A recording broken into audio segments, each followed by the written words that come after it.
Pinakamainit na balita ngayong Sabado.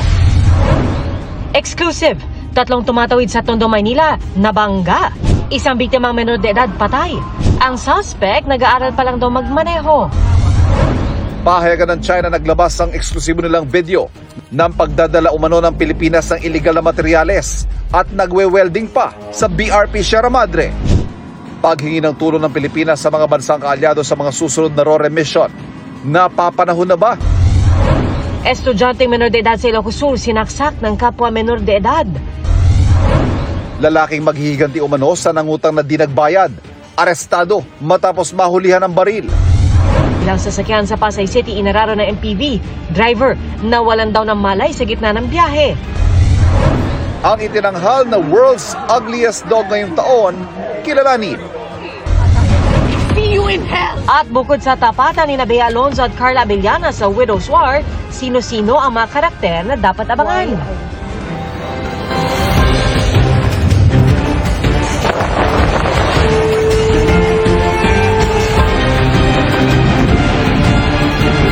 Nakatuto kami!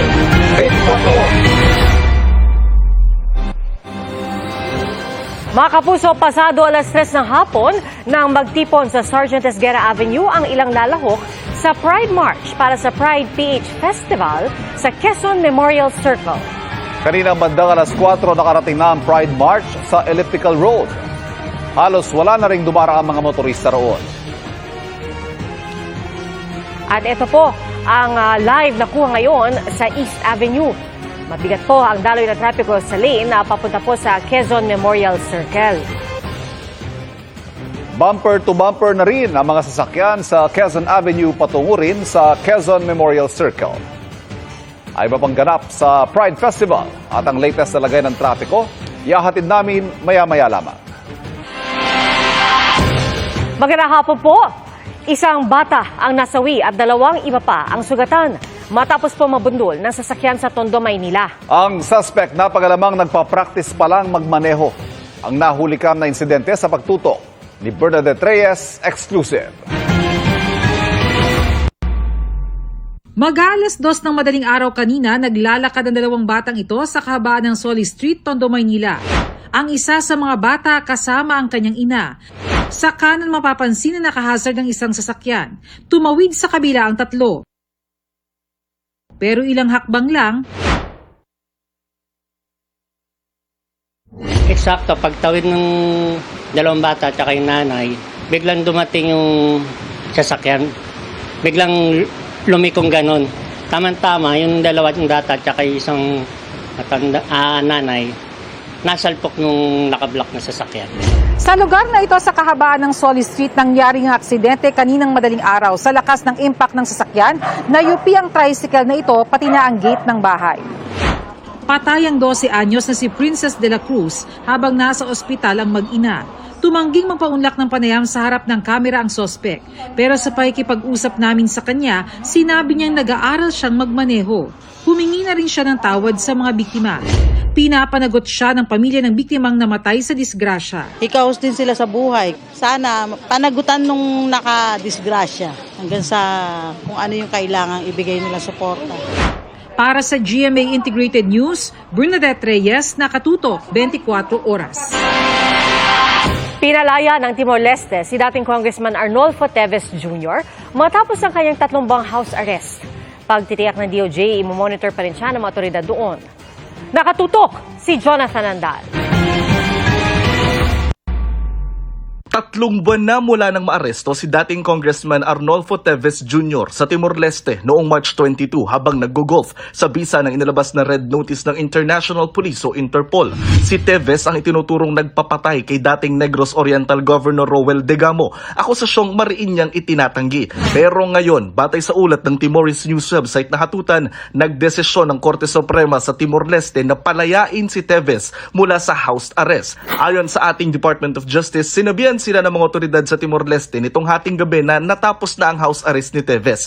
Batay sa batas ng Timor-Leste, hanggang 70 araw lang pwedeng i-detain ang isang pugante. Pero ayon sa DOJ, imomonitor pa rin siya ng security forces doon. Inalerto rin ang nagbabantay sa mga border ng bansa na tiyaking hindi makalalabas si Teves sa kabisera ng Timor-Leste na Dili. Kailangan din niyang humarap sa korte roon kada 2 araw habang hinihintay ang desisyon ng Court of Appeals sa extradition case nito na inaasahan ng DOJ na lalabas na sa susunod na linggo. Kinumpirma ng abogado ni Teves ang paglaya nito sa house arrest at mga kondisyon na isinaad ng korte. Pero taliwas daw sa sinasabi ng DOJ, hindi procedural o proseso lang ang pagpapalaya kay Teves, kundi pinal na desisyon na ng korte. Huwag na sila magpalusot na 90 days, etc. Because it's very clear na yung sinasabi nila preventive detention ay na-invalidate po yun. And there's no reason to hold him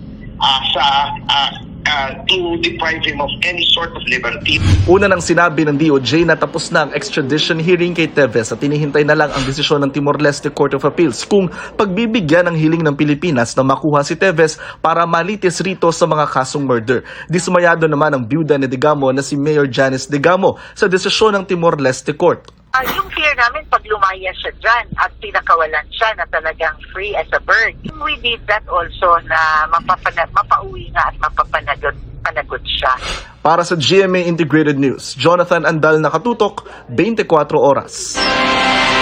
2 suspect ang timbog sa magkahiwalay na operasyon kontra illegal na armas. Ang isa sa kanila nahulihan pa ng illegal na droga. Nakatutok si EJ Gomez. Sa kulungan ang bagsak ng 29 anyos na lalaking ito matapos mahulihan ng hindi lisensyadong baril sa Barangay Poblacion, Muntinlupa City. Na-recover sa kanyang isang revolver at 2 bala. Ayon sa pulisya, nagkandak po ng validation, ang naabutan po nila yung isang lalaki doon. Yung tao na yon na may hawak-hawak na baril. Hindi na nakapalag ang suspect. Ayon sa kanya, plano niyang maghiganti sa taong may utang daw sa kanya ng 3,500 pesos at ayaw magbayad. May utang kasi sa akin, kailangan ko lang pambayad sa bahay. Sa kuryente, sinisingil ko. Hindi mo magbayad? Pinagmumura pa ako, kaya wala ko yung baril ko sa bahay.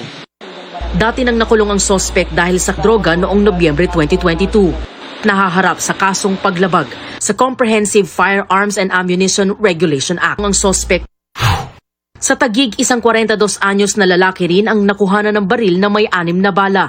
Nakumpiska rin ng otoridad ang higit 5 gramo ng umano'y shabu na nagkakahalaga ng halos 35,000 pesos. Nahaharap siya sa kasong paglabag sa Comprehensive Dangerous Drugs Act of 2002 bukod sa kasong ukol sa illegal na baril.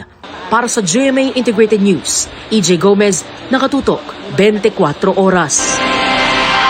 Abiso po sa mga motorista, magpakarga na hanggat maaga pa dahil meron pong nakaambang big-time oil price hike sa susunod na linggo. At sa tansya ng kumpanyang Unioil, posible madagdagan ng halos 2 piso ang presyo ng kada litro ng diesel. Sa gasolina naman, asahan ng hanggang 1 peso and 30 centavos na patong sa kada litro na taas presyo. At sa Department of Energy, Oil Industry Management Bureau, nakakaapekto sa supply ang patuloy na tensyon sa ilang bansa, gaya ng hidwaan ng Ukraine at Russia at sigalot sa Middle East. Wala pa mang pinapangalanang kapalit ni Vice President Sara Duterte bilang Education Secretary, may mga hamon na agad siyang kakaharapin sa sektor ng edukasyon, kabilang mababang puntos ng Pilipinas sa isang pagsusulit pagdating sa creative thinking. Narito ang aking pagtutok. Sa report ng PISA o Program for International Student Assessment, halos nangulelat ang Pilipinas pagdating sa creative thinking. Ang score na 14 points sa Pilipinas, pangalawa sa pinakahuli sa 64 na bansang sinuri. Si Patrice Rusiana, isang incoming grade 7 pupil sa isang public school sa Maynila, at ang inang si Emily, naniniwalang kakabit ng kahirapan ang mababang score ng mga ganitong test sa mga kabataang Pilipino. Base ito sa kanyang araw-araw na nasasaksihan sa mga kaklase. Sa palagay ko po, dala rin po ng kahirapan. Yung iba po talaga kasi hindi nakakapasok. Tapos sa pag-online naman po, wala namang pambayad ng yung paglo-load sa cellphone. Pag pinapa-recitation po sila ng teacher namin, di po sila tumatayo, nahihiya po sila. dahil hindi nila mabasa o hindi nila maintindihan? Hindi po nila mabasa. Ipinunto rin ito sa report ng PISA kung saan nakasaad na nakaugat sa mababang literacy skills o kahinaan sa pagbabasa ang balakid para maipamalas sa mga mag-aaral ang kanilang pag-iisip na malikhain. Isa ito sa hamon na kakaharapin ng susunod na Education Secretary kapalit na nagbitiw na si Vice President Sara Duterte. Sabi ni House Committee on Basic Education Chairman Roman Romulo, ito ang layong tugunan ng matatag curriculum na simulang ipinatupad nitong 2023. Kasi kung hindi natin ma-master yung basic functional literacy, paano ka aangat pa dun sa mga higher competencies? Kaya gusto natin sa matatag curriculum, bawasan ng subjects, bawasan ng competencies para makapag-focus yung teachers and yung mga estudyante doon sa basic functional literacy. Reading comprehension, math age appropriate, at science. Dagdag niya ang mga reforma sa edukasyon. Kailangan tutukan at tiyakin na ipapatupad ng ayon sa plano. Kaya daw ang susunod na kalihim ng DepEd, dapat may political will na panindigan ang mga direksyon at polisiyang mag-aangat sa antas ng edukasyon sa bansa. Para sa GMA Integrated News, Ivan Mayrina, nakatutok, 24 oras. Susunod, 5 sasakyan sa Pasay na araro. Ang driver na sangkot, nahimatay umano. Tauhan ng Philippine Coast Guard, binaril sa Basilan, patay. At ang labanan para sa World's Ugliest Dog. Lang dito sa 24 Oras Weekend.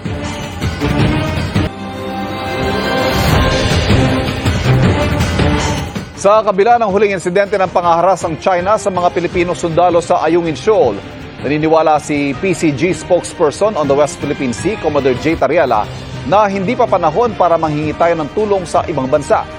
Naglabas naman ng isang Chinese tabloid ng video ng anilay ebidensya ng patuloy na reinforcement sa BRP Sierra Madre na nakasadsad sa Ayungin Shoal. Nakatutok si JP Soriano. Sa ulat ng Global Times, ang tabloid newspaper na pag-aari ng Chinese Communist Party, sikreto umanong nagdala ng materyales ang Pilipinas para sa nakasadsad na BRP Sierra Madre sa Ayungin Shoal, batay sa video na eksklusibo nilang nakuha.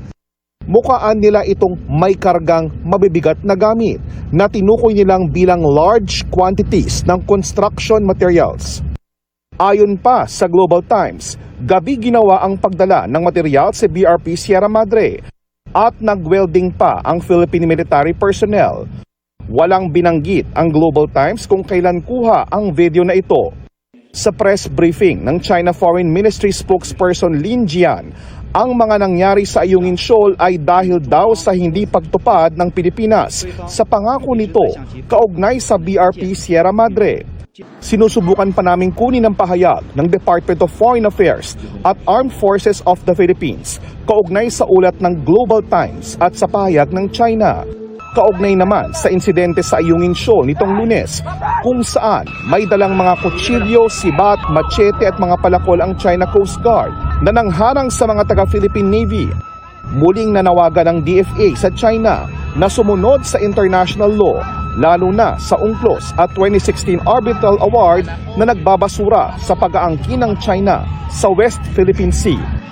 Nauna nang sinabi ng National Maritime Council na hindi maituturing na armed attack ang insidente at patuloy na isusulong ng Pilipinas ang mapayapa at diplomatikong pakikipag-usap sa China. Ang intensyon ng Philippine government is to do the resupply operation last Monday. Ang objective ng China ay harangin ang resupply operation.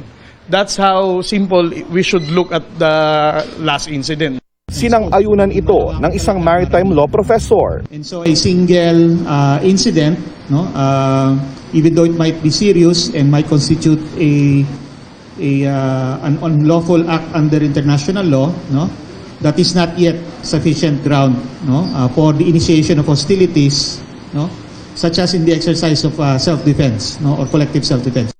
Ayon pa kay Commodore J. Tariela, PCG spokesperson for the West Philippine Sea. And right now, we don't see any reason that we will be requesting any foreign actors to support our ordinary and routine resupply mission to BRP Sierra Madre.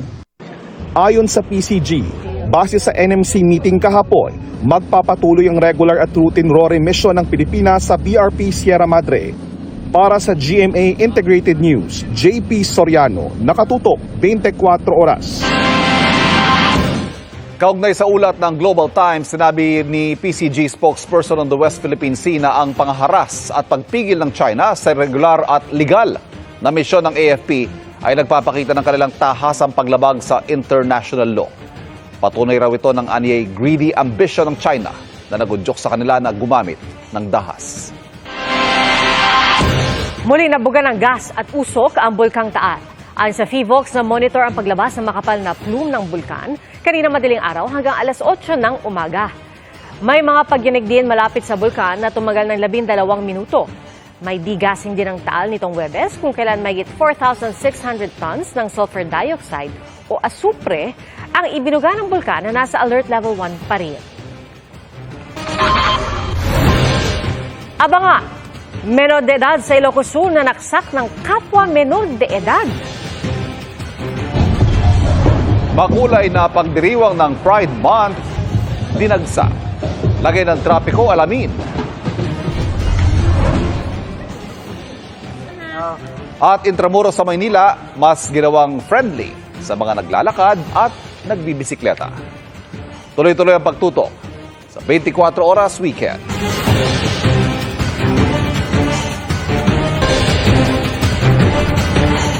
Limang sasakyan ang naararo ng isang MPV sa Pasay City. Ang driver na sangkot nawalan umano ng malay sa gitna ng kanyang biyahe. Nakatutok si Jomer Apresto. Inararo ng isang AUV ang ilang sasakyan na nakaparada sa Vicente Soto Street sa Cultural Center of the Philippines Complex sa Pasay City. Ayon sa Pasay Traffic Bureau, naganap ang aksidente pasado alas 10 ng gabi nitong Biyernes.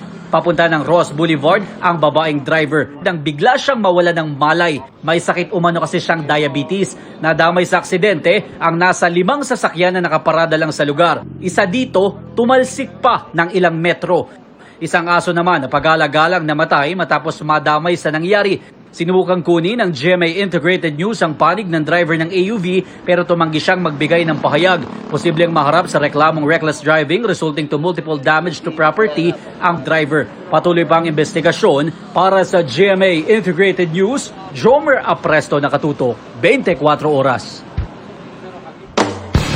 Sa susunod na buwan na ang 2024 Paris Olympics at ang mga pambatong atleta ng Pilipinas sasabak sa isang buwang training camp sa France. Ang send-off sa ating mga atleta tinutukan ni EJ Gomez.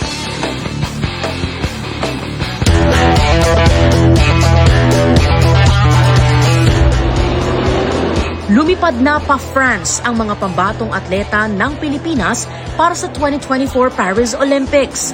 Isang buwan silang sasailalim sa training camp sa Metz, France bago ang kompetisyon sa July 26. Napakataas ng moral ng mga atleta at ng mga opisyal. Ngayon lang ata ganitong magsasama-sama, sabay-sabay in one training camp.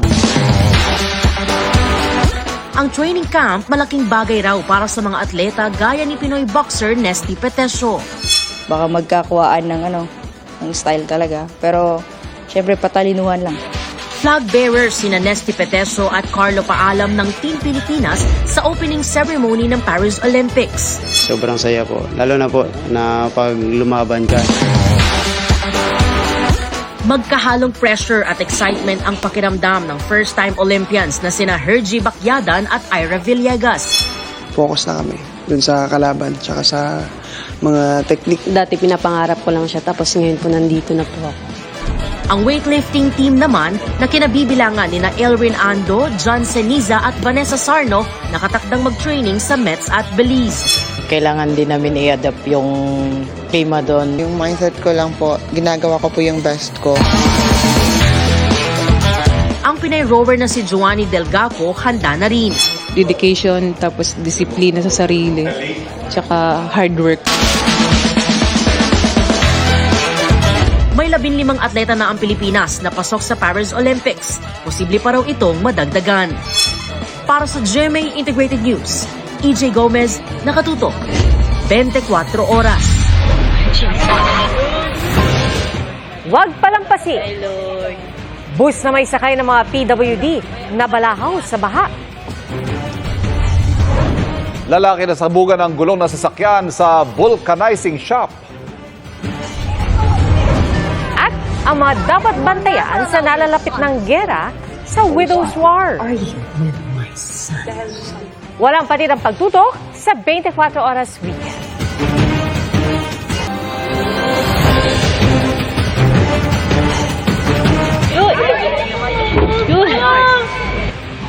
Gamit ang lubid, hinatak ng backhoe ang bus na yan sa Davao del Sur. Nabalahaw ito sa gitna ng baha, bunsod ng pag-ulan. Hindi raw inakala ng driver na mataas ang tubig sa highway. Ang bus ay sa LGU ng bayan ng Makilala, Cotabato at lula ng ilang PWD na nagpa-check up sa Davao City. Wala namang nasaktan sa kanila. Dalawang lalaki sa Cebu arestado sa pangingikil umano. Sa Ilocos Sur, may estudyante namang sinaksak ng kapwa minor de edad. Paspasan natin ang ilang balita sa probinsya sa pagtutok ni Jonathan Andal. Grade 12 student, sugatan matapos saksakin ng kanyang nakaalitan sa Vigan, Ilocos Sur. Ayon sa pulisya, nagkahamunan ang dalawa na nauwi sa pananaksak. Agad na naaresto ang nanaksak pero dahil minor de edad siya, isinangguni ang kaso sa City Social Welfare and Development Office. Nakalabas na sa ospital ang biktima at nagpapagaling. Desidido raw ang pamilya ng biktima na magsampa ng kaso. Lalaking miyembro ng Philippine Coast Guard patay matapos barilin sa Lamitan, Basilan. Ayon sa pulisya, naglalakad ang biktima kasama ang kanyang girlfriend nang barilin ng sospek na agad tumakas sa kanyang motorsiklo. Namatay sa ospital ang biktima. Tinutugis ang sospek. Sinusubukan pang makuna ng pahayag ang kaanak ng biktima at ang PCG. You were informed already sa inyong ride. Dalawang lalaking sangkot sa robbery extortion huli sa Cebu City. Nagpasaklolo sa NBI ang babaeng biktima matapos humingi ng 1 million pesos ang sospek kapalit sa pagbura ng kanyang pribadong video. Patong-patong na reklamo ang isinampalaban sa mga sospek na todo tanggi sa mga paratang. Para sa GMA Integrated News, Jonathan Andal, nakatutok 24 oras.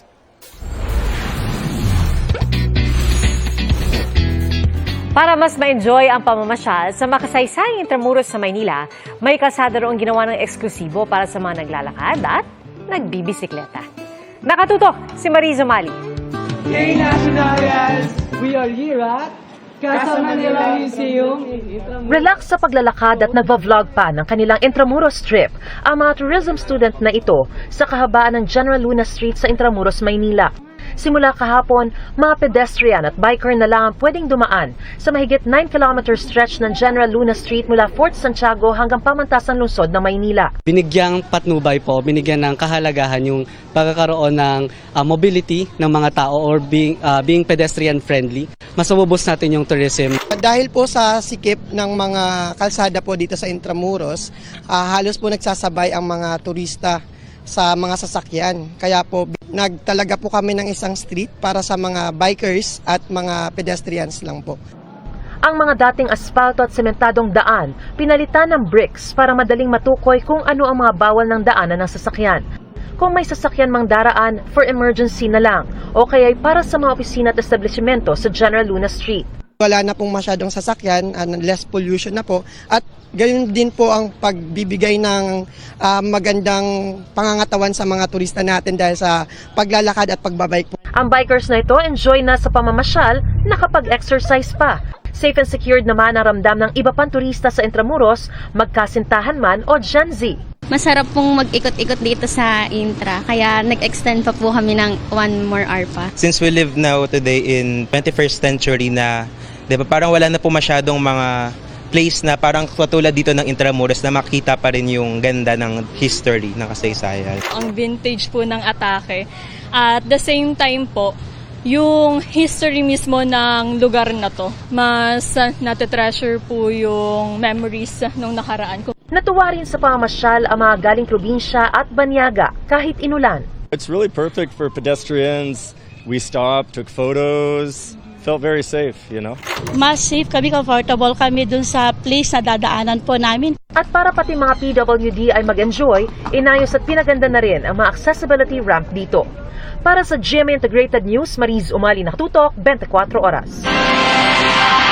Sinampahan ang reklamong paglabag sa Animal Welfare Act ng Barangay Tanod na pumatay sa asong si Kilua noong Marso sa Imlaor, Camarines Sur.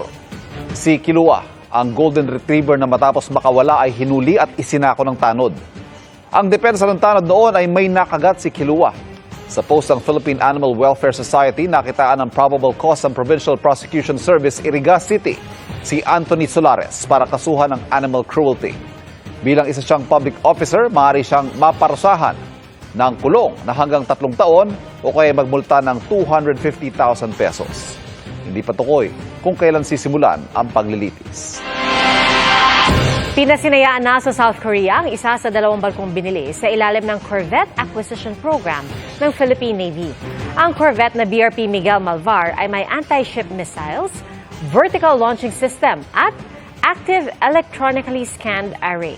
Ayon kay Defense Secretary Gilbert Teodoro, nananatiling sumusunod ang kagawaran sa Comprehensive Archipelagic Defense Concept para mas mapalakas ang hukbong sandatahan at depensa ng bansa.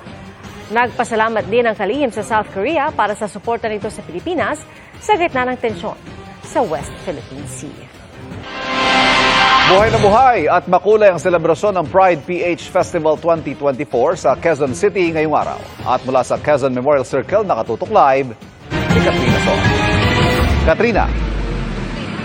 Ivan, inaasahan nga na libo-libo ang magsasama-sama ngayon sa Quezon Memorial Circle para sa ginaganap ngayon na Pride PH Festival 2024. Puno ng kasiyahan at kulay. Samahan pa ng iba't ibang costumes sa mga formang pang-runway. Ganyan ang Love Laban to Everyone. Pride PH Festival 2024 sa Quezon Memorial Circle ngayong araw para sa Pride Month. Pinangunahan ito ng Pride PH katuwang ang Quezon City LGU. We have to always remember that Pride is a protest. Kahit may mga kasiyahan tayo, tandaan natin na malayo pa ang ating laban sa pakikipagbaka sa karapatan ng mga LGBT community. At dito po nararamdaman namin yung pagtanggap at pagkakaisa naming mga LGBT member. 20 years ago, ibang-iba yung Pride Month during the time, pero ngayon we're so open na. Ang gaan lang sa pakiramdam na maging totoo sa sarili mo. Para may pagtanggol namin ang aming karapatan, para maisa boses namin ang aming mga pinaglalaban dahil tao rin naman kami. May mga booth din tulad ng libreng HIV testing na ito. Kasama nga sa aktibidad ang pagmamarcha ng mga lumuhok rito mula dito sa Tomas Morato sa Quezon City patungo nga yan sa Quezon Memorial Circle. Naging maingay at buhay na buhay ang parada. Ang mga grupo, kanya-kanyang mga pakulo, may mga bandang tumutugtog, may float na may iba't ibang disenyo, pero lahat sumasalamin umano sa pagkakaisa at pagmamahal para sa lahat. Sa taya ng mga nag-organisa ng aktibidad, aabot sa 20,000 ang mga sumali sa Pride March. Kaninang umaga naman, sa pangunguna ni Quezon City Mayor Joy Belmonte, idinaos ang graduation march kung saan malaya ang mga estudyanteng miyembro ng LGBTQIA+ community na magsuot ng kanilang preferred graduation attire. Ivan, sa ngayon nga ay nakarating na sa Quezon Memorial Circle yung mga sumali kanina sa Pride March. Dumagsa rin yung mga iba pa na mga kaibigan raw nila at nakikiisa sila sa gaganapin naman mamayang gabi na Pride Night. Kahit umuulan ngayon, Ivan, di nila ito alintana at talagang inaantay ang gaganapin mamayang gabi na Pride Night. Ivan? Maraming salamat, Katrina Son. Sa murang edad, malaking karangalan ang hatid ng mga batang atletang lalaban para sa Pilipinas sa Spartan Kids World Championship sa China. Ang kanilang hilig at husay sa sports, nagagamit din daw nila sa pag-aaral at paghahanda sa kinabukasan. Kilalanin po sila sa pagtutok ni Mark Salazar.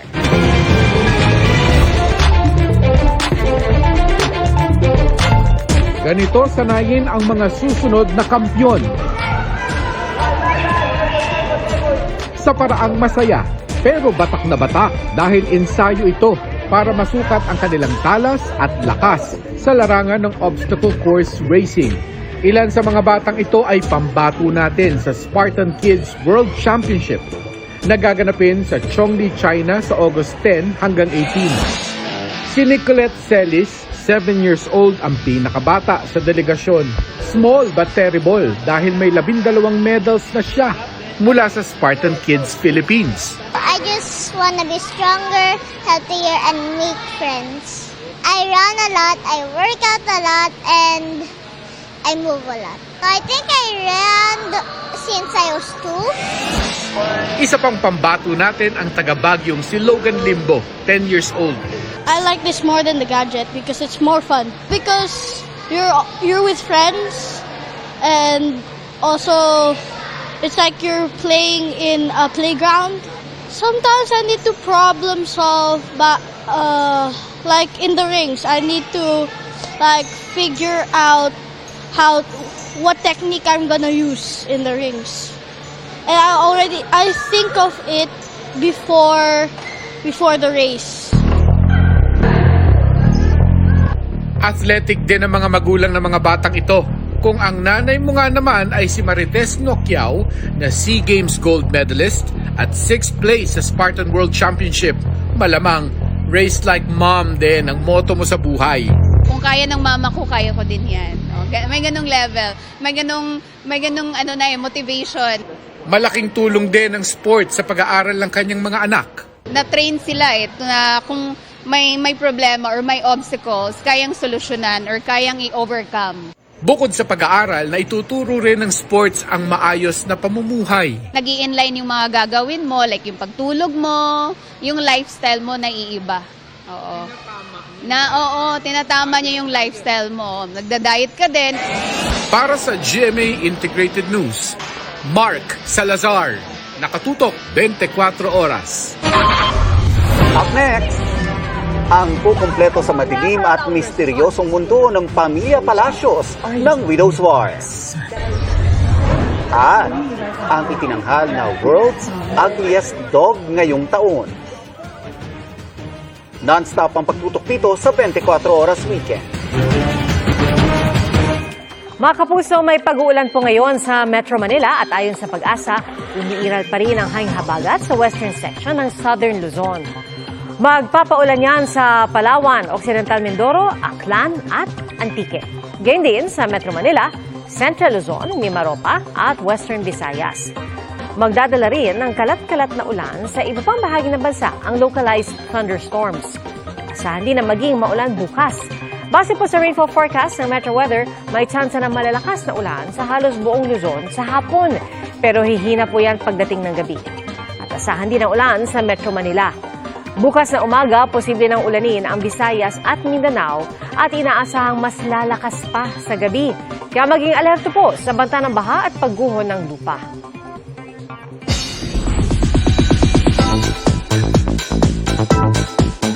Bukod kina Bea Alonzo at Carla Abellana, kilalanin ang iba pang stars na dapat abangan sa newest murder mystery drama series na Widow's War. Silipin yan sa aking chika.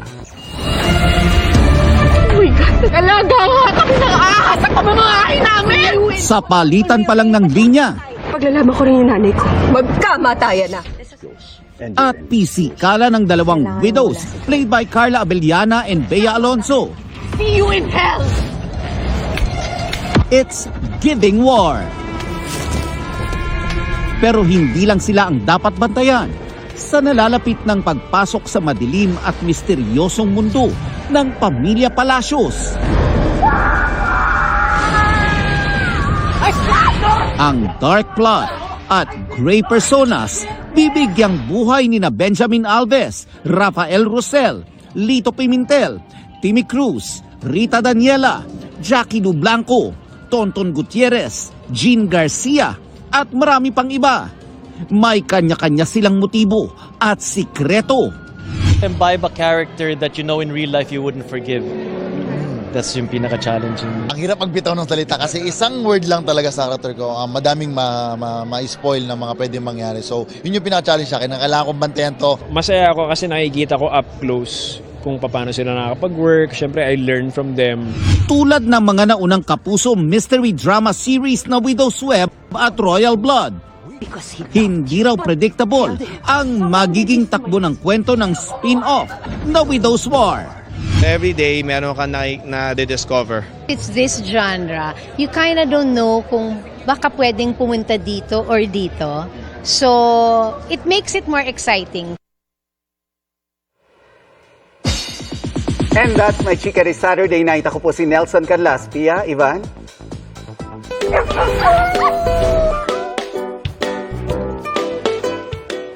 Thank you, Nelson.